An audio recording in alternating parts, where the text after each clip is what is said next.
What's up, beautiful people? It's your boy Joshua Martin, and let's talk about inspiration. Oftentimes I find myself trying to keep up with the latest trends in photography and cinematography.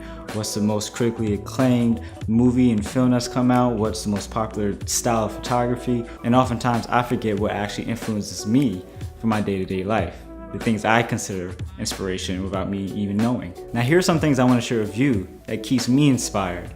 Now before I get started, these aren't in any particular order.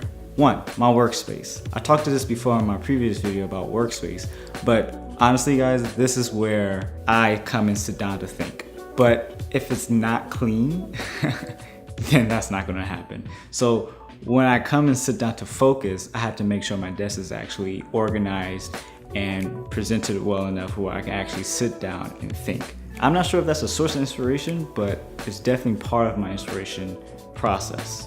2, now if you're serious about photography and you struggle with coming up with new ideas, or you always feel like, oh man, that's already been done before, you know, it's hard to create something original.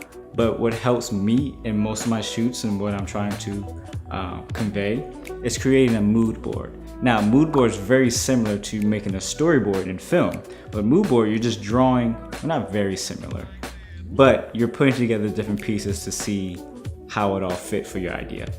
So yeah, but with a mood board, you're gathering all these different types of textures, images that you like, scenes, locations that you like, and you just put it into a file. You can make a file on Photoshop. You just grabbing different images that you like, color palettes, and you just organizing it to say, oh, I like this. Oh, I like that. Hey, I can incorporate this. And that's all you're really doing with a mood board. Now, don't get me wrong. Don't be that person to go ahead and copy exactly what people are doing. No, don't be that person. But use those sources. Say, hey, look, I like this image because of the mood. I like this image because of the tone that it gives off. Like, you can use those type of elements and try to develop something new. I don't know why I didn't breathe. Another source of inspiration for me is podcasts. Now, I listen to 3 podcasts almost every single day. Radiolab is one of my favorite podcasts. 1, because they have great storytelling and their sound design is impeccable. Like, if you're sitting there listening to their stories, they are creating images in your head. And I think that's amazing. I enjoy listening to podcasts. I enjoy listening to the various stories that they cover and the various topics that they cover. Now recently I just picked up this new podcast called Good. And this is actually geared directly towards filmmaking, you know, cinematographers, DPs, directors. So I mean, I encourage you to go check out that as well. Like, really, there's a vast majority of podcasts that interest me, affect how I think about things, affect how I listen to things.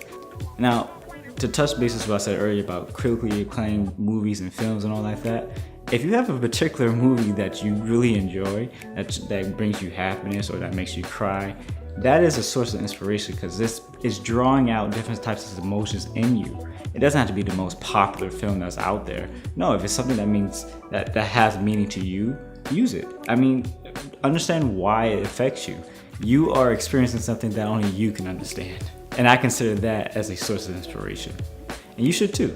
Being in a certain location is inspiration. New York City, small towns, like those things all matter in inspiration.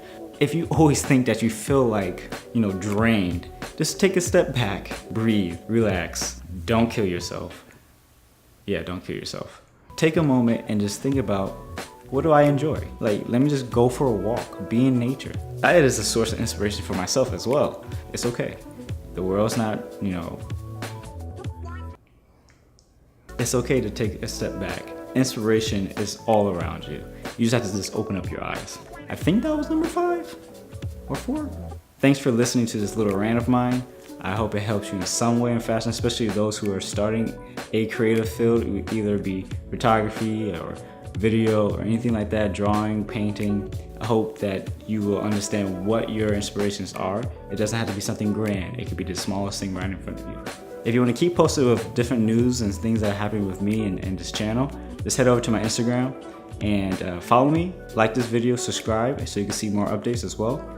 And I'll catch you in the next one. Peace.